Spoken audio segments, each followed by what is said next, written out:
네, 안녕하세요. 의류 전문 코디를 통해 의류 전문점을 키우다라는 제목으로 오늘 함께 공부하게 될 최광종입니다.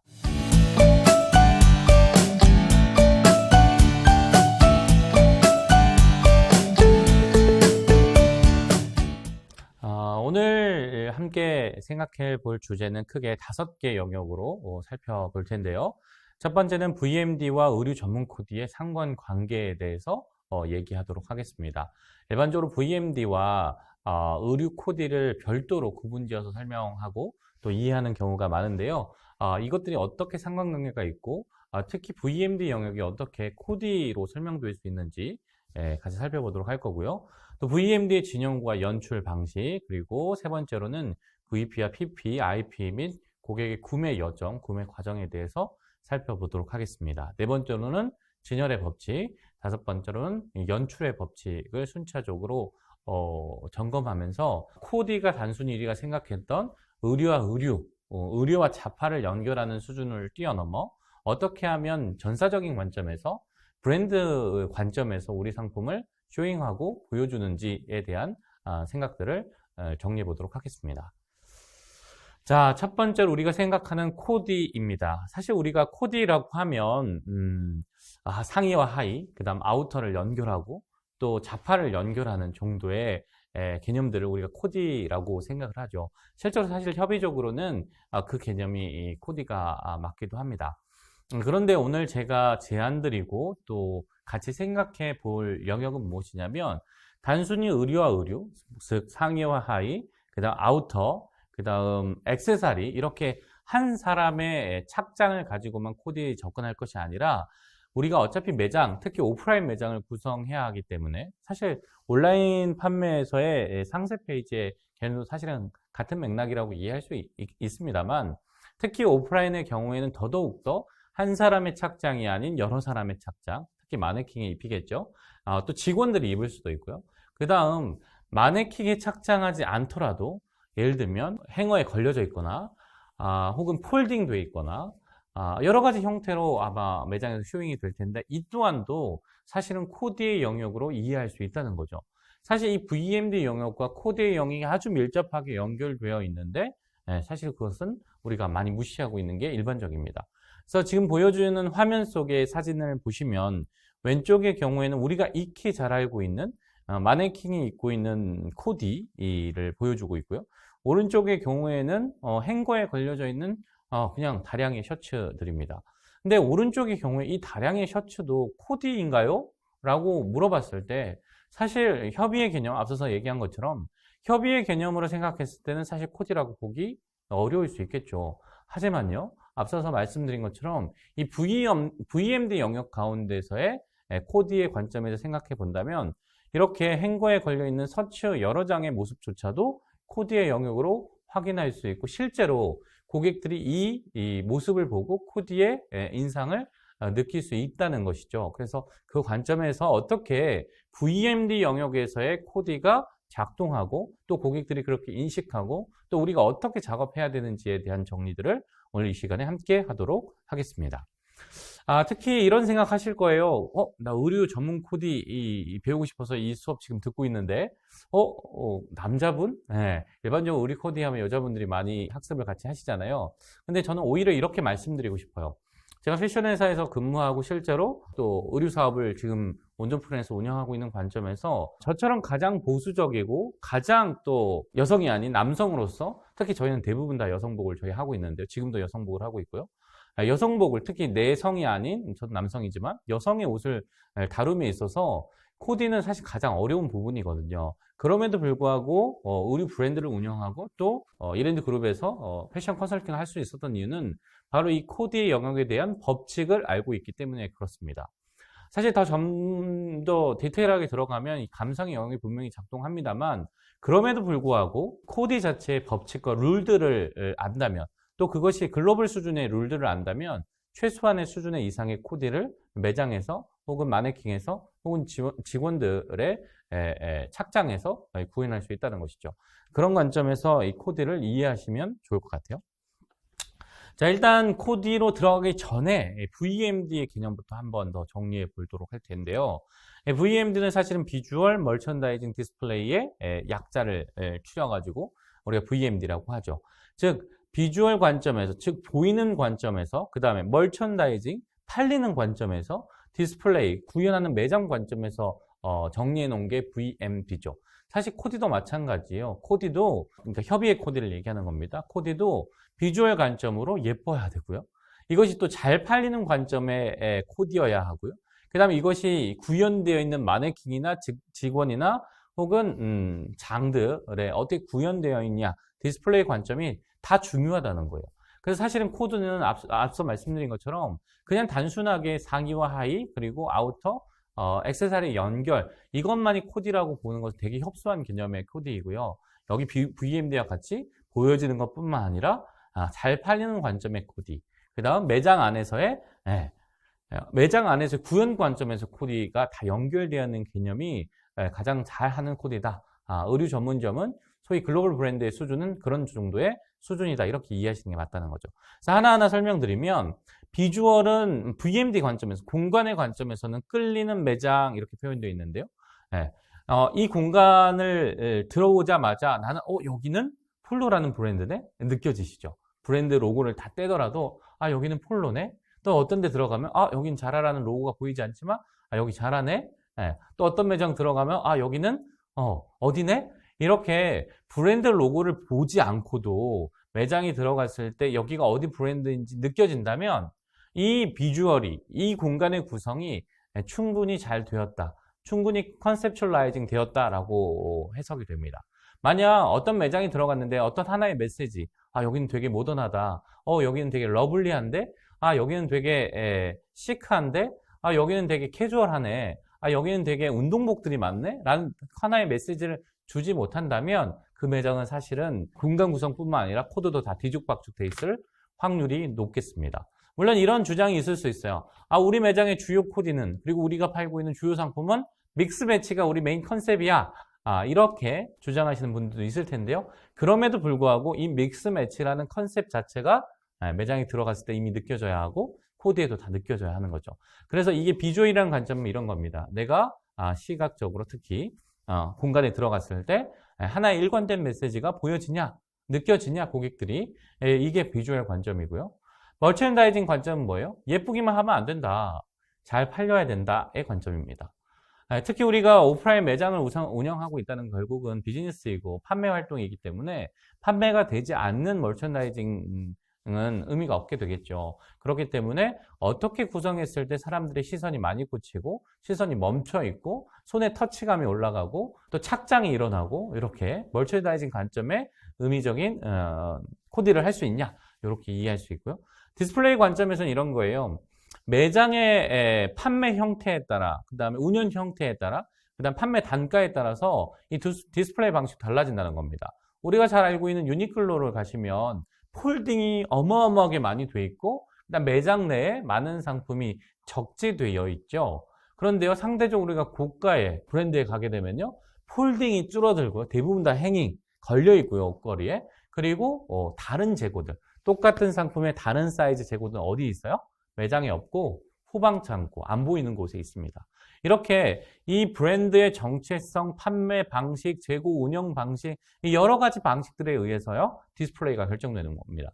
그래서 이 디스플레이가 결국에는 어디까지 영향을 줘요? 코디, 우리 협의적 코디 있죠? 상의와 하의, 그 다음 아우터, 액세서리, 이렇게 협의적인 코디까지 영향을 주게 되는 거죠. 그래서 이 VMD 전체 영역은 각각의 영역에서 다 모두 다 어디예요?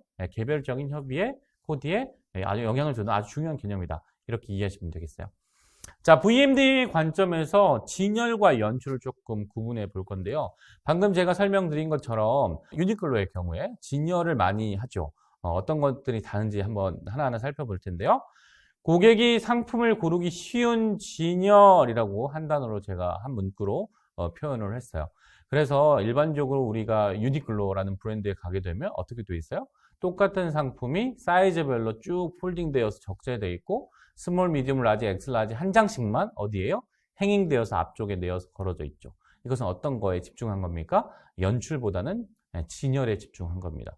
즉, 철저하게 매장이 창고화되어 있다, 이렇게 이해되시면 좋을 것 같고요. 그 얘기는 다르게 표현하면요, 후방 창고의 공간이 작다 이렇게 이해할 수 있겠습니다. 자, 그래서 우리가 매장을 구성할 때도 이런 우리가 진열 관점으로 코디를 구성하고 VMD를 구성할 거냐, 이러면 대부분 판매가가 상품 판매가가 낮아지고 캐주얼라이징 된 옷들을 많이 구성하게 되고요. 반대로 연출에 집중한다. 즉 어떻게 보여주고 어떻게 멋있게 보여주게 하고 이런 관점으로 더 포커싱 된다면 상대적으로 우리의 의류의 판매 단가가 높아지고 후방 창고가 커지고 재고량 자체가 작아지는 형태의 의류 전문점을 꾸리게 되는 것이죠. 그래서 하나하나의 특징들을 살펴보게 되면 앞서서 말씀드린 것처럼 진열 방식은 기능에 충실하죠. 즉 뭐예요? 조금 예쁘지 않더라도 조금 모습이 어색하더라도 어떻게 해요? 후방 창고 쓰지 않고 매장의 창고화, 매장을 창고화처럼 쓰는 거죠. 감성을 중시하는 연출의 경우에는요, 느낌을 더 중요하게 생각하는 거죠. 그래서 작업 자체는 목적에 따른 정리정돈, 청결이 더 중요하고 진열 관점에서. 왜요? 고객들이 막 폴딩된 걸 흐트러 놓거든요. 그럼 다시 폴딩해가지고 다시 예쁘게 켜커에 쌓아놓는 작업들이 중요하게 되는 거고요. 연출 관점에서 어떻게 해요? 색별이나 코디 원리 등에 맞춰서 훨씬 더 예쁘고 화려하게 보이는데 더 포커싱하는 거죠. 자, 요 개념들이 조금 머릿속에 들어오지 않으면 우리가 구체적인 사진으로 또 보여드릴 테니까요. 그렇게 뒤에 사진 내서 조금 더 확인해 주시면 좋을 것 같고요. 그 다음 비용은 인건비가 가장 많이 들어가겠죠. 진열의 경우에는. 왜냐하면 계속해서 폴딩 작업을 해야 되기 때문에, 접는 작업을 해야 되기 때문에 작업 자체에 의미가 들어가는 거고요. 그 다음에 연출의 경우에는 인건비가 똑같이 들어가도 어떻게 해요? 그것의 판매 효과, 터치율이라든지 구매 전환율에 더 집중을 하는 거죠. 그래서 일반적으로 진열은 IP, 아이템 프레젠테이션을 아주 중요하게 생각하고요. 연출의 경우에는 비주얼 프레젠테이션, 포인트 프레젠테이션의 영역을 중요하게 생각합니다. 그럼 각각이 어떤 것들인지 한번 살펴보도록 할게요. 자, 여기는 의류 매장인데요. 우리가 다 알만한 브랜드의 의류 매장이죠. 그래서 VP라고 하면 비주얼 프레젠테이션이라고 해서 좀 광의의 영역의 공간입니다. 그래서 윈도우라든지, 윈도우는 우리 매장의 바깥 공간에서 보는 쇼 윈도우를 얘기하는 겁니다. 큰 유리 안에 마네킹이 여러 개 서져 있고 지금의 메인 시즌 상품이 코디되어 있는 그런 곳을 우리가 윈도우라고 하죠. 골든존은 어디냐면 주요 포인트입니다. 그러니까 우리가 매장에 들어가자마자 제일 먼저 보이는 게 일반적으로 골든존일 확률이 높겠죠. 그래서 그 가장 중요한 포인트 부분이 골든존이고요. DP 테이블은 뭐냐면 지금 우리 매장에 들어가면 행어 말고 폴딩되어 있는 테이블 형태가 있습니다. 그래서 그 테이블들을 우리가 DP, 디스플레이 테이블이라고 표현을 합니다. 그래서 이런 영역들을 뭐라고 표현해요? 비주얼 프레젠테이션을 표현한다는 거죠. 이 비주얼 프레젠테이션은 뭐 하는 곳이에요, 사실은? 고객들이 터치하거나 그 다음에 거기서 옷을 빼가지고 입으라고 만든 공간이 아니고 그냥 여기는 보라고 만든 공간입니다. 보기만 하세요. 여기서 우리가 팔고 있는 상품을 보시고 마음에 드시면 어디 가요? 벽장에 가가지고 혹은 행잉되어 있는 행거에 가가지고 이 상품을 픽업해서 한번 입어보세요. 이런 관점의 역할을 하고 있는 게 VP, 비주얼 프레젠테이션 영역입니다.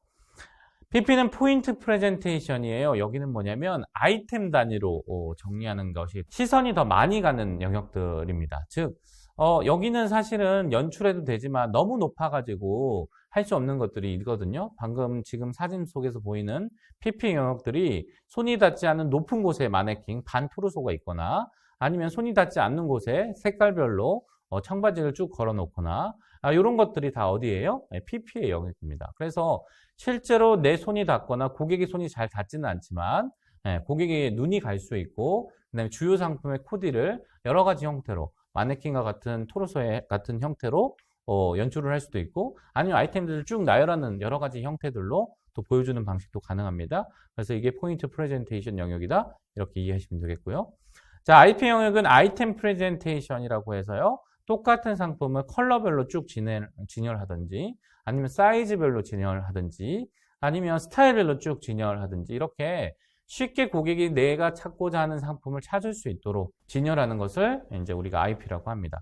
그래서 앞서서 말씀드린 것처럼 다시 돌아가서 IP 영역일수록 즉 많은 상품을 매장 공간에서 적재해가지고 파는 방식일수록 어떻게 해요? IP 영역이 훨씬 더 중요하고요. 상대적으로 고가의 상품, 폴딩이 아닌 행잉, 옷걸이에 걸어서 파는 옷들이 많은 것일수록 특히 여성복들이 더 그렇겠죠. 캐주얼 쪽이 진열에 더 가까웠고요. 그래서 일반적으로 연출이 더 많은 영역들은 어디요? VP나 PP 영역에 아주 더 신경을 쓰고 힘을 싣는다. 이렇게 정리하면 되겠습니다. 그럼 여기서 중요한 건 뭐예요? IP 영역에서의 의류 코디도 존재하고, 그 다음 VP 영역에서의 의류 코디도 존재하고, PP 영역에서도 의류 코디가 존재한다라고 우리가 정리된다는 거예요. 자, 앞서서 계속 말씀드리죠. 코디하면 상이어, 하이, 아우터, 자파만 연결하는 걸 코디라고 제가 말씀드린 게 아니고 뭐예요? 이렇게 IP 영역의 코디가 존재하고, VP 영역의 코디가 존재하고, PP 영역의 코디가 존재한다는 거예요. 다시요. IP 영역에서 단 하나의 아이템, 청바지만 주르르 놔두는데 이것조차도 하이만 가지고 진열을 하는 거잖아요. 상의가 없는 거잖아요. 그럼에도 불구하고 여기 영역이요, 코디라고 얘기할 수 있고요. 이 코디의 법칙이 존재한다는 겁니다. 그래서 우리의 생각에 늘 상의, 하의, 자파, 아우터 이것만 코디라는 이 편견을 좀 버리셔야 하고요. 우리의 판매 방식과 그 다음에 의류의 형태에 따라서 우리가 IP 영역에 코디의 모든 힘을 집중해야 될 수도 있고요. VP 영역에 혹은 PP 영역에 코디를 집중해야 될 수도 있기 때문에 이 영역의 개념을 같이 가지고 가셔야 합니다. 자, 그러면 고객들이 일반적으로 구매 여정이 어떻게 되냐? 어떤 식으로 상품을 인지하고 상품을 터치하고 그 다음 만져보고 그 다음에 입어보고 하는 것이냐? 그래서 일반적으로는 고객이 인지하고 느끼고 생각하고 구매하는 순으로 하는데, 이게 VMD 관점에서는 VP 영역에서 어떤 상품이 지금 나왔구나, 지금 계절감이 어떤 거구나 이렇게 확인을 하고요. 저 윈도우나 혹은 메인 골든존이죠. 그래서 확인을 하고요. 두 번째로는 PP, 포인트 프레젠테이션 영역이죠. 그래서 압도적으로 보여주는 것들. 지금 사례로 든 거는 청바지가 압도적으로 지금 쭉 보여져 있죠. 그래서 압도적으로 PP를 보고요. 그 다음 IP 영역, 상품 진열 영역으로 개별 영역으로 가서 상품들을 일일이 터치하거나 펼쳐보거나, 그 다음 착장하러 입어보거나, 대보거나 여러 가지의 액션들을 통해서 판매까지 이어지는, 구매까지 이어지는 순이 일반적인 우리의 구매 여정이 되겠습니다. 그래서 사실은 이게 물리적으로 이렇게 순차적으로 만들어 놓긴 했지만 어떤 경우에는 아까 말씀드린 것처럼 VP나 PP 영역이 전혀 작동하지 않고 IP 영역만 작동해서 실제로 고객들이 상품을 터치하고 착장하고 구매까지 연결하는 경우도 있기 때문에 우리가 어떤 의류 전문점을 만드냐가 되게 다르다, 이렇게 이해하시면 되겠어요. 물론 이 영역은 GP나 AP 영역은 조금 더 확장된 개념이라서 참고사항으로만 제가 장표를 추가해서 넣었는데요. 뭐냐면 GP는 그랜드 프레젠테이션이라고 해서 매장 밖부터 연결이 되는 개념을 이제 GP라고 합니다. 제가 지금 특정 매장 하나의 사진을 여기다가 올려놨는데요. 여기는 자파 브랜드죠. 자파 브랜드 모양들을 조금 만들어놨는데요. 어떤 브랜드의 경우에는 청바지 전문점이다. 그러면 매장 간판에요, 청바지 하나 딱 붙어져 있는 거죠. 리얼 청바지. 아마 갭이라는 브랜드가 이런 그랜드 프레젠테이션을 많이 사용하고 있죠. 그래서 청바지가 메인으로 이번 시즌에 간다 그러면 외벽을 거의 청바지 2배 놓는 이런 형태의 브랜드 프레젠테이션을 많이 하는 브랜드가 갭입니다. 그래서 우리의 주력 상품이 곧 대표 상품이자 매출을 주도하는 상품의 브랜드의 경우에는 이렇게 주력 상품을 가지고 브랜드 프레젠테이션을 하는 경우도 많이 있겠습니다. 그래서 우리가 결국에는 어떤 물건을 팔아서 매출을 일으키냐에 대한 큰 전략이 같이 가야 된다. VMD 관점에서는 멀천다이징 영역을 지금 얘기하고 있는 겁니다. 그래서 브랜드 프레젠테이션의 영역은 이렇게 건물 외벽 혹은 간판까지도 다 포함되는 개념이라고 생각할 수 있고요. AP의 영역은 우리 POP와 같이 아티클 프레젠테이션이라고 해서 상품 정보를 제공하는 상품명이라든지 가격이라든지 아니면 할인이라는 프로모션이라든지 여러 가지 이런 판매 정보들을 제공하는 아티클들을 이제 AP라고 합니다. 그래서 이런 영역까지도 심지어 코드의 영역으로 볼 수 있다는 것이죠. 자, 50% 디스카운트 저 PPL이 어떤 브랜드에 가서는 촌스럽지 않지만 어떤 브랜드에 가서는 정말 촌스러운 컬러로 보일 겁니다. 특히 무채색 계열의 판매를 하는 브랜드라면 더더욱더 무채색 계열의 중심에 의류가 많은 브랜드일수록 이렇게 빨간색을 극단적으로 딱 노출하는 순간 브랜드의 정체성이나 혹은 다른 코디의 영향의 관점에서 되게 촌스럽게 느껴져요. 그래서 컬러풀하거나 캐주얼하는 브랜드들은 이런 빨간색의 디스카운트 POP가 전혀 문제가 되지 않지만 무채색 계열의 옷이 대부분인 브랜드의 경우에는 이렇게 엉뚱한 컬러의 프로모션 PPL이 들어가면 전체적으로 코디가 다 깨지는 문제가 발생합니다. 그래서 더 광의적으로 보면 이렇게 브랜드 프레젠테이션이나 아티클 프레젠테이션까지 확장해 볼 수 있습니다만 우리는 어디 있어요? VP부터 IP까지를 더 집중적으로 오늘 얘기할 겁니다. 자, 특히 이제 첫 번째로 진열과 그 다음 연출 영역에서 이 진열 법칙에 대해서 얘기할 텐데요. 자, 우리 벽장 기준으로, 벽장 기준으로 층고가 2베타 20, 220 정도라고 가정한다면 그 이상의 경우에는 사실은 적재하기도 쉽지 않기 때문에 그 이상의 공간에서는 사실은 혹시 층고가 높은 매장을 갖고 있다면요. 일반적으로 견본 상품이거나 혹은 반토르소 상품이거나 압도적 진열을 많이 합니다. 즉 풀코디가 여기서 되게 일어나기 어려운 곳이라는 얘기를 드리고 있는 거예요. 그래서 일반적으로 2m 20이 넘어가면 시선도 잘 가지 않을 뿐더러 우리가 적재, 상품 적재도 하기 힘든 높은 위치이기 때문에 거기는 일반적으로 뭘 한다? 분위기를 영출하는 소품이라든지 견본 상품이라든지 굳이 한다면 반토르소 정도, 그러니까 마네킹의 절반짜리 있죠? 다리 부분만 있다든지 아니면 상체만 있다든지 이 정도의 연출 정도만 최소화하는 영역이고요. 1m 80부터 그 다음 2m 20까지는 일반적으로 남자 성인 키 크신 분들은 손이 닿죠. 그래서 준소톡이라고 해서 양감 보충을 한다 이렇게 내가 표현되어 있는데요. 이 공간은 뭐냐면 스톡으로 쌓을 수 있는데 즉 재고를 쌓을 수 있지만 어차피 손이 많이 안 가요. 그래서 어떻게 해요? 재고가 많이 있는 것처럼 많이들 보이게 해요. 즉 청바지를 쌓는다면 여기에 10장이 쌓인다 한 공간 안에 그 10장을 다 놓는다고요? 안 놓는다고요. 일반적으로 한 3장 놓습니다. 그런데 10장이 있는 것처럼 보여야겠죠? 그렇기 때문에 뒤에다 뭘 넣어요? 스티로폼을 놓는 거죠. 그래서 스티로폼과 청바지를 감싸 안아서 3장 정도만 가지고 한 10장 정도가 쌓여있을 것처럼 보이도록 스탁을 쌓아 놓죠. 왜 그렇게 해요? 그렇게 압도적으로 상품이 보여야지만 시선에 꽂히기 때문에 그렇습니다. 우리가 잘 알고 있는 유빵빵 브랜드의 상층부는 다 이렇게 준스톡 상품의 진열 방식을 가지고 있습니다. 그 다음 150부터 180까지는 누구나 손이 갈 수 있는 위치라고 보기 때문에 여기는 리얼 재고가 쌓는다 이렇게 이해하시면 되겠고요. 그 다음에 80부터 150 여기는 골든 스페이스 가장 시선이 많이 가는 공간입니다. 그래서 일반적으로 고객들이 10도에서 40도까지 아래로 내려다보기 때문에 이 공간에 골든 스페이스에 뭐가 들어가야 돼요? 마네킹도 들어갈 수 있고 행잉도 들어갈 수 있고 적재도 들어갈 수 있는데 여기가 뭐예요? 가장 판매가 효율이 좋은 것, 멀천다이징의 핵심 영역이다. 이렇게 이해하셔서 여기가 그래서 골든 스페이스다 이렇게 이해하시면 되겠습니다. 그리고 60 이하의 경우에는 사실은 다 손이 닿긴 하지만 시선도 잘 가지 않고 고객들이 잘 구부리려고 하지 않아요. 그래서 직원용 수탁이라고 이해하시면 좋겠어요.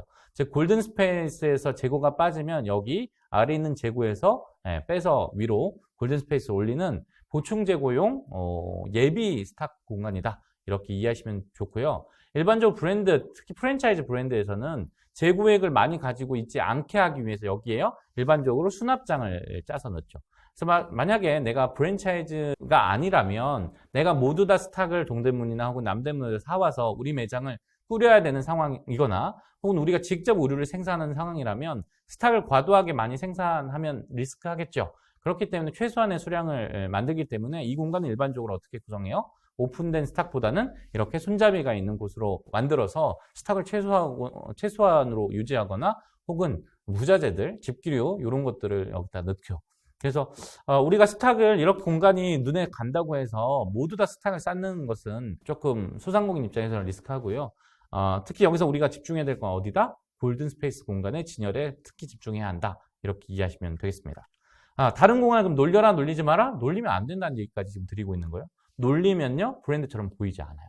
그래서 하단의 경우에는 손잡이를 막고, 그래서 재고를 넣어도 괜찮고, 혹은 부자재, 혹은 다른 집기들을 넣어도 상관없고요. 그 위쪽 공간은요, 양감 보충이라고 해서 최소한의 재고로 최대의 재고가 있는 것처럼 보이게 반드시 해줘야지만 이게 전문 브랜드로 느껴진다. 이거 자체가 코디다라고 지금 거듭 말씀드리고 있는 거예요. 그래서 브랜드, 소위 우리가 프랜차이즈 매장, 우리 소위 백화점 브랜드를 하고 있는 이 브랜드와 소위 이 소상공인이 운영하고 있는 보세 브랜드 매장을 딱 극렬하게 딱 비교해 보면 이 공간, 벽장을 어떻게 채워 넣냐에 전문 지식이 있냐 없냐가 아주 큰 차이를 보여주고 있습니다. 자, 그래서 이 벽장의 특히 골든 스페이스 공간은 이렇게 페이스 아웃이나 슬리브 아웃, 폴디드 이 세 가지 방식으로 진열을 할 수 있는데요. 이 페이스 아웃 부분은 앞쪽으로 보이게 하는 것이고, 그 다음 슬리브 아웃은 어깨 부분이 보이게 하는 진열 방식이고, 폴디드는 말 그대로 접혀서 하는 방식인데, 일반적으로 소상공인일수록 폴디드가 많으면 많을수록 우리가 어렵겠죠. 왜냐하면 폴디드가 많으면 많을수록 재고량이 많이 필요하기 때문에 상대적으로 우리가 소상공인일수록 페이스 아웃이나 슬리브 아웃을 많이 쓸 겁니다. 그렇겠죠? 그런데 여기서 중요한 건 뭐예요? 이 페이스 아웃의 공간도 마네킹이 아니지만 코디가 다 들어가 있다는 겁니다. 마침 우리 상품이 셔츠가 따로 있고 바지가 따로 있고 그다음 뭐 티셔츠가 다 따로 있다면 아이템들로 묶어가지고 상품을 연출하는 방법도 있지만 이렇게 코디 베이스로 한 공간 안에 아우터와 그다음 상의와 하의를 같이 공존해서 구성해 놓는 방식이거든요. 그래서 여기 안에서도 코디가 존재하죠. 지금 페이스아웃의 사례를 보면 아우터와 셔츠와 그다음 맨투맨 이 세 가지 그다음 뒤에 바지도 걸려 있죠. 이 네 가지 아이템을 한 공간 안에 구성하기 때문에 이것 자체도 코디라는 것이죠. 그리고 이 상품과 함께 걸려 있어서 슬리브 아웃되어 있는 이 상품들도 이 메인 전면 페이스 아웃에 나오는 코디하고 이렇게 크로스 매치를 했을 때 모두 코디가 가능하고 어울리는 컬러감이나 소재감이나 혹은 핏감을 가지고 이 슬리브 아웃을 배치하는 것이 가장 훌륭한 코디를 했다 이렇게 이해될 수 있습니다. 제가 앞서서 계속 말씀드리지만 단순히 코디의 개념은 한 착장을 만드는 개념이 아니고요. 특히 매장 구성하면 더더욱 그렇습니다. 윈도우의 경우에는 마네킹 3개 이렇게 하고 끝이기 때문에 그렇게 생각할 수 있지만 특히 벽장의 경우에는 이렇게 페이스 아웃의 코디가 결국에는 슬리브 아웃의 코디하고 연결되어 있어야 되기 때문에 이 슬리브 아웃의 코디와 이 페이스 아웃의 코디가 연결되지 못하면 결국에는 터치감이 떨어지고 그 다음에 눈이 머무르는 시간이 줄기 때문에 결국에는 판매량도 줄어드는 그런 효과를 가지게 됩니다. 그렇기 때문에 이 VMD 영역에서의 코디가 엄청 중요하다고 이해하시면 되겠습니다. 자, 그래서 벽장에서 일반적으로 룰은 뭐냐면 이거 글로벌 브랜드에서 늘상 쓰는 아주 기본적인 룰입니다. 이걸 제대로 한 다음에 변주를 주거나 나만의 독특한 아이디어를 넣는 것은 얼마든지 가능한데 기본적인 이런 법칙조차도 지키지 않으면 매장이 정리되어 보이지 않고 특히나 뒤죽박죽 되기 때문에 고객들이 입장에 봤을 때 그냥 여기 싸구려 보세구나 이 느낌을 딱 받는 거죠. 그래서 일반적으로 밝은 컬러부터 어두운 컬러 순으로 쭉 배열을 합니다. 일반적인 거예요. 그 다음 짧은 것부터 긴 거, 그 다음에 얇은 것에서 두꺼운 것, 무지에서 무늬 많은 것, 수량 적은 것부터 수량 많은 것까지 이렇게 순차적으로 배치하는 게 가장 일반적인 룰입니다. 그래서 만약 우리 벽장이 상의, 하의, 그 다음 신발, 액세서리까지 모두 구성할 수 있는 벽장을 가지고 있다면 오른쪽 사례처럼 위쪽에 혹은 전면에는 원피스나 혹은 상의를 노출하고 그 다음에 하단에는 폴딩으로 하의를 노출하고 그 다음 가장 하단에는 신발 같은 액세서리를 노출하는 풀착장의 개념을 가지고 왼쪽에 여러 법칙들이 있죠. 이 법칙에 따라서 쭉 진열하는 것이 가장 정리되어 보입니다. 특히 컬러의 경우에는 우리가 무지개 색깔 아시죠? 빨주노초 파남보. 이 빨주노초 파남보의 배열이 가장 정리되어 있게 느껴집니다. 왜냐하면요. 그게 우리가 일상적으로 가장 예쁜 순서다라고 계속 어릴 때부터 태어날 때부터 학습되어 와 있던 거죠. 그래서 그런 배치의 순서대로 가장 많이 배치하고요. 일반적으로 화이트나 그레이 컬러나 검정색 같은 무채색은 사실은 어디에다 놔도 다 어울린다 이렇게 우리가 봅니다. 그렇기 때문에 유채색의 경우에는 빨주노초 파남보순, 그 다음 무채색의 경우에는 어느 곳에 위치해도 가장 괜찮다. 다만 채도 부분만 조금 신경 쓰면 어느 부분에 같이 배치를 해도 크게 무리가 없다고 이해하시면 되겠습니다. 그리고 또 하나 컬러 부분에서 우리가 조금 놓치는 것은 데님 부분인데요. 청바지나 혹은 청셔츠나 이런 데님의 경우에는 사실은 컬러랑 무관하게 어떤 아이템이든 다 잘 어울려요. 그래서 데님의 경우에 좀 고민이 되실 수 있는데 컬러 배치에 있어서 데님은 컬러 상관없이 그게 무채색이든 유채색이든 빨주노초 파는 어느 컬러에서 어느 위치에서 어떻게 넣든지 다 잘 어울리는 소재감이다. 이렇게 이해하시면 컬러 정리는 크게 될 겁니다. 자, 예시를 한번 들어본 거예요. 왼쪽과 오른쪽의 사진들을 보세요. 지금 방금 법칙대로 한번 이 행잉들을 한번 들여다보시겠어요? 기본적으로 아까 말씀드렸죠? 무지에서 그 다음에 컬러가 패턴이 많은 것으로 그 다음에 빨주노초 파남보 무채색의 경우에는 상관없는데 이 무채색도 어떻게 해요? 화이트부터 그레이, 블랙 순으로 이렇게 쭉 배열돼야 가장 매장이 정리되어 보이겠죠. 그래서 매장이 꼭 럭셔리한 대리석에 깔려 있어야지만 깨끗하게 정리된 게 아니라 이렇게 기본적인 룰들만 지켜도 똑같은 매장에서 훨씬 더 깔끔하게 매장이 정리되고 이것이 결국 뭐예요? 코디예요. 이것이 결국 코디입니다. 그래서 이런 배치들이 아주 중요한 것이겠죠. 자, 그래서 진열의 법칙을 조금 정리 다시 더하면 보기 쉽게 당연하겠죠. 진열 범위를 딱 정해놓고 특히 우리 골든 스페이스겠죠. 그리고 안정감 있는 진열, 작은 것은 위에, 큰 것은 아래. 그 다음에 상위는 위쪽, 하위는 아래쪽. 이런 당연한 것들의 룰이거든요. 그런 배치들이고 고르게 식혜는 멀천다이징 관점이죠. 그래서 동인 품목별로, 그 다음 스타일별로, 그 다음에 컬러 그레데이션 방금 말씀드렸죠. 빨주노초 파남부 플러스 무채색의 배열을 어떻게 하는지 이런 것들을 고르기 쉽게. 왜냐하면 고객들이 물건을 찾을 때 빨리 찾아야 되거든요. 그런 관점에서 이 고르기 쉽게 아주 중요하고요. 주목성 높게는 뭐냐면 시즌을 고려한 소도구나 소품을 활용한다. 이 얘기는 무슨 얘기냐면 자, 지금 가을이다. 그러면 어떤 거요? 어떤 소재, 어떤 소품들이 잘 어울릴까요? 예를 들면 갈대 있죠, 갈대. 이 갈대를 소품으로 쓴다 그러면요, 가을 컬러감들이랑 아주 어울리겠죠. 똑같은 브라운이라도 봄에 쓰는 브라운과 가을에 쓰는 브라운이 훨씬 더 짙잖아요. 이 짙은 브라운은요, 네, 갈대라는 부자재들과 어울리겠죠. 이런 걸 지금 시즌을 고려한 소도구다 이렇게 표현된 겁니다. 그 다음에 POP 활용해서 방금 같은 가을 상품들이 몰린, 즉 가을 컬러감이 모일린 브라운 계열이 주로 있는 브라운이나 와인 계열들을 많이 사용하죠.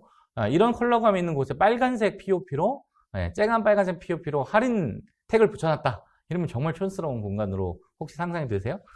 컬러감과 전혀 어울리지 않는 POP겠죠. 그 다음 가치를 높게는 뭐냐면 고가 포밀수록 적고 넓게, 이게 아주 중요합니다.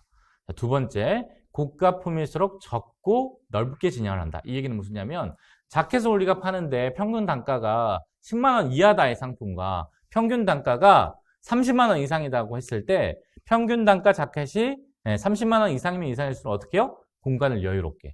한 행어 안에 자켓을 10개 걸는 게 아니라 5개만 걸으라는 얘기예요. 이건 아주 중요한 법칙입니다. 이것은 사실 의류뿐만 아니라 외식도 똑같아요. 우리가 호텔 뷔페하고 일반 프랜차이즈 뷔페의 가장 큰 차이는요, 공간입니다. 물론 메뉴의 차이도 있겠죠. 뭐 고급스러운 식자재를 쓰지 않냐의 차이도 있겠지만 가장 큰 차이는요, 음식과 음식 간의 거리가 1m 이상 돼요. 유명 호텔의 음식은 음식과 음식 간의 거리가 1m 이상 됩니다. 그리고 거기가 다 대리석으로 돼 있어요. 그런데 일반 프랜차이즈 뷔페의 경우에는 음식과 음식의 거리가 50cm도 채 되지 않습니다. 똑같은 대리석 바닥이라고 할지라도. 그래서 이 고가 폼일수록 적고 넓게 진열하는 것은 사실은 소비재는 모두 다 똑같습니다. 그렇기 때문에 이것은 아주 가치를 높게 하는데 핵심이다 라고 이해하시면 좋아요. 우리 매장 공간이 되게 작은 공간이다. 그런데 우리는 고가를 팔 거다. 그럼 스타일수를 과감하게 줄여줘야 합니다. 제 말 이해되시죠? 우리 매장이 10평밖에 안 된다. 5평밖에 되지 않는다. 근데 우리는 고가를 팔고 싶어. 자켓 하나에 20만 원, 30만 원짜리 팔고 싶어. 그러면 어떻게 해요? 재고량을 철저하게 줄여내야 합니다. 거기 매장 들어갔을 때 스타일 수가 많으면 안 돼요. 그러면 고가를 팔 수 없습니다. 실제로 그렇게 오프라인 공간에서 5평 이하로 작게 운영하는 강남이나 혹은 종로의 매장들을 가보시면요, 스타일 수가 많지 않아요. 고가로 팔 수가 없기 때문에 그렇습니다. 그래서 이 룰은요, 아주 절대적인 것이기 때문에 꼭 지켜줘야 하고요. 신선도를 높게 한다, 이 얘기는 뭐냐면 식품도 아닌데 혹은 고기도 아닌데 무슨 신선도 이렇게 표현할 수 있는데요. 리프레시 기간입니다. 즉 고객이 매번 우리 매장을 왔다 갔다 하는데 윈도우가 3달째 똑같아. 코디가 3달째 똑같아. 이건 말이 안 되잖아요. 시즌이 바뀌는데, 계절이 바뀌는데 코디가 똑같다. 즉 신상이 들어오지 않는다고 인식되면 그것도 문제겠죠. 그래서 일반적으로 글로벌 기준 자라 같은 경우나 H&M 경우에는 2주 단위로 VMD를 하는데요.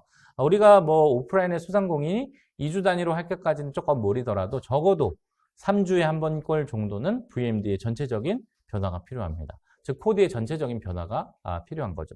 그래서 매장이 뒤집어 엎어져야, 같은 상품을 재배치하더라도 매장이 뒤집어 엎어져야지만 적어도 3주에 한 번씩은 똑같은 상품이 3주 동안 계속 그 자리에 계속 이동하지 않고 있는다는 건 신선도가 없다는 얘기거든요. 고객이 다시 왔을 때 여기 매장은 3주가 됐든 한 달이 됐든 똑같은 상품밖에 없네 라고 생각하는 순간, 신선도가 떨어진다고 생각하는 순간 올 이유가 없어지게 되죠. 그래서 신선도까지 챙기게 돼야 합니다.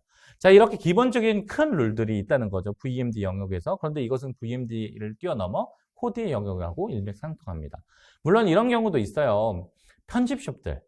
수십 개의 브랜드가 막 뒤섞여 있는 편집숍들이라는 개념이 있죠. 그래서 편집숍의 경우에는 이렇게 큰 룰을 많이 작동시키진 않아요. 대부분 편집숍의 경우에는 브랜드별로 배치를 많이 해놓죠. 혹은 아이템 정도. 그래서 편집숍의 경우에는 이렇게 글로벌한 룰들, 전문 브랜드의 이런 아이템 배치의 형태들이 크게 작동하진 않지만 그 외에 대부분의 작은 매장들, 5평에서 최대 30평까지 이런 작은 매장의 경우에는 이런 법칙들을 반드시 지켜줘야지만 크게 매장이 정리되고 나아가서 코디가 정리되어 보인다는 것을 절대 잊지 말아야 합니다. 자, 그래서 구체적인 사례들을 하나씩 좀 더 말씀드리면요. VP의 사례예요. 그래서 VP는 아까 말씀드렸죠. 비주얼 영역이다. 들어가자마자 여기 어떤 브랜드네, 그 다음에 어떤 메시지네, 어떤 컨셉이네라고 한 방에 딱 느껴져야 된다. 제가 브랜드를 표시하지 않았지만 왼쪽에 첫 번째 이미지의 경우에는 되게 클래식하죠. 여기는 되게 클래식하구나, 정통의 느낌이구나, 정갈하구나, 딱 떨어지구나, 깔끔하구나 이런 느낌이 드는 거고요. 두 번째는요, 어떻게 해요? 모던하구나, 캐주얼라이징 돼 있구나, 박시 안에 되게 핏이 여유롭네, 되게 밝은 컬러들이네 대부분, 몸이 편하겠네 이런 느낌이 딱 들죠. 세 번째의 경우에는요, 뭔가 팝하네, 뭔가 포인트가 있는 것 같고 되게 재미가 있고 재미 요소들이 있고 그 다음에 포인트 컬러들이 존재하고 이런 느낌들이 딱 들죠. 조금 귀여운 느낌도 있고요. 그래서 전체적인 코디나 혹은 상품들의 배열 자체만으로도 이게 전반적으로 코디다 라고 이해하시는 게 좋고, 그것이 결국에는 비주얼의 느낌을 결정한다 이렇게 이해하시면 되겠습니다. 두 번째 영역은 PP예요. 포인트 프레젠테이션인데 여러 사례들이 지금 보이는데, 왼쪽의 경우에는 테이블, DP 테이블과 행잉하고 그 다음 반 토르소를 같이 사용해서 연출한 건데요. 토르소의 경우에는 지금 남자 여자와 상하이 코디를 붙였고, 그 다음 양쪽 행잉에는 남자 여자가 입고 있는 티셔츠를 쭉 배열했습니다. 즉 여기 이 PP에서 팔고자 하는 아이템은 뭐예요? 티셔츠입니다. 티셔츠. 왜요? DP 테이블에도 티셔츠가 깔려있고 행잉에도 티셔츠가 깔려있고 그 다음 토르소에는 티셔츠와 어울리는 하의까지 같이 붙어있죠. 그런데 직접 입고 터치하고 또 내 몸에 대볼 수 있는 하의료는 여기 존재하나요? 존재하지 않나요? 존재하지 않거든요. 그럼 여기에 용도는 뭐예요? 이 코디의 용도는 뭐죠? 상의를 팔고자 하는 겁니다. 하의는 안 파는 거죠. 심지어 다른 곳에 있어서 팔 수도 있지만 심지어 샘플인 경우도 있어요. 그렇기 때문에 우리가 팔고자 하는 아이템이 무엇이냐에 따라서 이 코디 자체가 아예 달라지는 겁니다. 그래서 이 행잉이나 혹은 그 다음에 DP 테이블에 쌓여있는 적재되어 있는 폴딩된 티셔츠들은 좀 전에 제가 말씀드린 그 진열 기법에 의해서 진열되어 있습니다. 지금. 그렇고요. 그 다음 두 번째 영역에는 데님바이죠. 데님바. 그래서 이 데님바를 이렇게 과감하게 만들어 놓은 이유는 뭐예요? 코디는 하나도 없죠. 상의는 하나도 없습니다. 데님바 위에 상의가 있는 것이 아니라 그냥 화보집이 있는 거죠. 그렇기 때문에 이것 자체도 코디라고 할 수 있습니다. 이 아이템의 용도는 뭐예요? 이 공간의 용도는 우리는 무엇을 팔고자? 난 데님 팔 거야, 청바지 팔 거야 라를 강력하게 메시지를 주고 있는 겁니다. 그래서 청바지를요 컬러 그라데이션을 넣어가지고 쭉 배치했고요.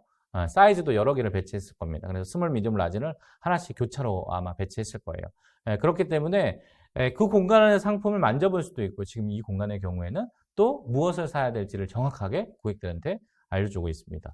자, 세 번째 영역도 마찬가지예요. 데님바 구성인데 여기는 적재 공간과 디스플레이를 같이 구성했죠. 그래서 하이 기준의 반토르소와 그 다음 폴딩이 중심이 돼서 데님바가 구성되어 있습니다. 그래서 포인트 프레젠테이션의 경우에 이런 유형들이 가장 일반적으로 특정 아이템을 몰아서 이거 사세요, 그리고 이것과 어울리는 코디들이 같이 붙어있는 형태가 가장 많다입니다. 그래서 뒤죽박죽 여러 아이템을 섞어 넣는 것이 가장 보세적이고 가장 비전문적인 의류 전문점들의 특징입니다. 그래서 이런 특징들을 우리가 알고 있어야 해요. 그래서 지금 사례들이 딱 지금 말씀드린 사례예요. 뒤죽박죽 돼 있는 거죠. 스타일이 너무 많고 무엇을 사야 될지 알 수 없고, 고객들은 이것도 봤다가 저것도 봤다가 집중력이 떨어지고, 그 얘기는 뭐예요? 어중이 떠중이 한번 걸려라, 이런 게 지금 이 판매자들의 생각이라는 겁니다. 이런 판매자들의 생각은 어떻게 해요? 확률적으로 구매 전환율을 떨어뜨려요. 사실은 이렇게 다양한 스타일을 준비하는 이유가 자신이 없어서거든요. 이 많은 스타일을 준비해야지만 사람들이 지나가다가 우연히 하나라도 마음에 들어서 사겠지 하면서 스타일 수를 막 늘려요. 디자인을 엄청 많이 늘립니다. 그리고 코디를 이렇게도 붙이고 저렇게도 붙이고 다양한 패턴들을 보여주려고 해요. 그런데 대부분 다 욕심이라는 겁니다. 그래서 특징적으로 이렇게 제일 자신 없는 셀러들이 대부분 이렇게 다양한 스타일, 많은 스타일들을 배치하는 게 일반적이다. 그래서 이런 것들이 가장 실패하는 코디다. 이렇게 이해하시면 되겠습니다. 자, 그 다음 연출의 주요 영역들이에요.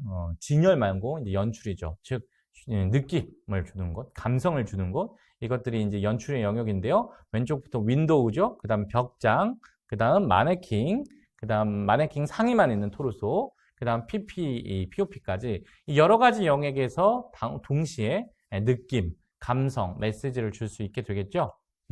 자, 이렇게 제가 오늘 진열과 그 다음 연출의 영역들의 사례들을 쭉 보여드렸어요. 그 안에 어떤 영역까지요? 구체적으로 상의와 하의의 연결, 그 다음 상하이와 아우터의 연결 기법, 그 다음 액세서리 연결 기법, 오늘 여기까지 다루지 않았어요. 이 다음 시간에 저희가 다룰 건데, 더 중요한 건 뭐예요? 더 큰 그릇 안에서의 코디가 정리돼야 된다는 겁니다. 큰 그릇 안에서 깔끔하게 정리되지 않으면 아무리 상의와 하의, 아우터 이렇게 예쁘게 붙여봤자요, 그것이 예쁘게 보이지 않아요. 큰 그림 속 안에서 그 개별 코디들이 예쁘게 보이거든요. 그래서 방금 우리가 보여드린 VMD의 영역들에서 코디의 기법들이 어떤 것인지 쭉 정리해 드렸습니다.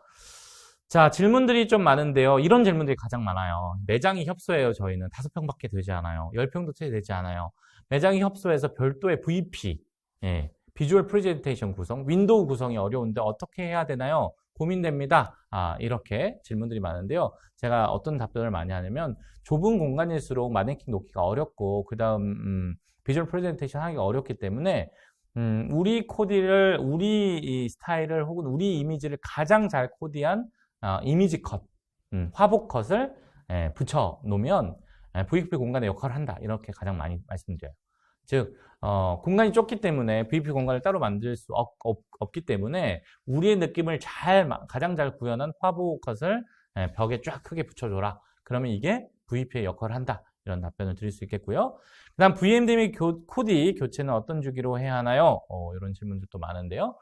사실은 소상공인, 특히 1인, 2인의 적은 인원이 매장을 운영하면 이렇게 VMD 교체조차도 일이고 힘들죠. 특히 또 안 팔리고 남은 재고들이 계속 한쪽에 적체되고 있거든요. 별도의 후방 창고를 준비하지 못하는 사례들이 많기 때문에 대부분 이렇게 안 팔리는 워스트 상품들이 적체되기 시작하면 사실 매장이 감당이 안 돼요. 그래서 매장이 터져나가고 결국 신상도 예쁘게 보이지 않게 하는 역효과를 만들게 되죠. 그래서 VMD 교체 교주는 적어도 2, 3주에 한 번은 교체돼야 되고요. 특히 악성 재고인 워스트 상품의 경우에는 매장이 적체되지 않도록 빠르게 할인을 쳐서 내보내거나 아니면 별도의 후방창고 공간을 만들어서 시즌 오프 때 풀더라도 이렇게 적체되는 상품을 계속 매장에 적체하면 할수록 이 2, 3주의 VMD 효과가 하더라도 의미가 없어진다. 그래서 이 두 가지 포인트를 동시에 말씀드립니다. 자, 이렇게 오늘 크게 이렇게 VMD 영역 안에서의 코디를 정리해 드렸어요. 이렇게 생각하실지 모르겠어요. VMD가 무슨 코디랑 관련이 있어? 라고 생각하실지 모르겠지만요. 이 VMD 영역, 특히 IP 영역이나 PP 영역에 있어서 이 VMD의 코디 영역은 사실은 개별 코디에 비해서 훨씬 더 중요합니다. 특히 작은 공간, 또 많은 스타일을 핸들링하는 소상공인일수록 이렇게 글로벌 룰 혹은 브랜드에서 운영하는 이 운영 코디 법칙을 적용하지 않으면 더더욱더 매장이 정리되지 않고요. 동시에 보세구나, 전문점이 아니구나, 그냥 동대문 거구나, 요런 느낌밖에 줄 수 없거든요. 그래서 요런 관점에서의 매장 정리, 매장 관점에서의 코디, 그 다음 VP, PP 관점에서의, IP 관점에서의 코디가 훨씬 더 중요하다. 이렇게 오늘 정리하셨으면 좋겠고요. 다음 시간에는 더 구체적으로 개별 코디에 대해서 같이 공부해 보도록 하겠습니다. 긴 시간 고생 많으셨습니다. 고맙습니다.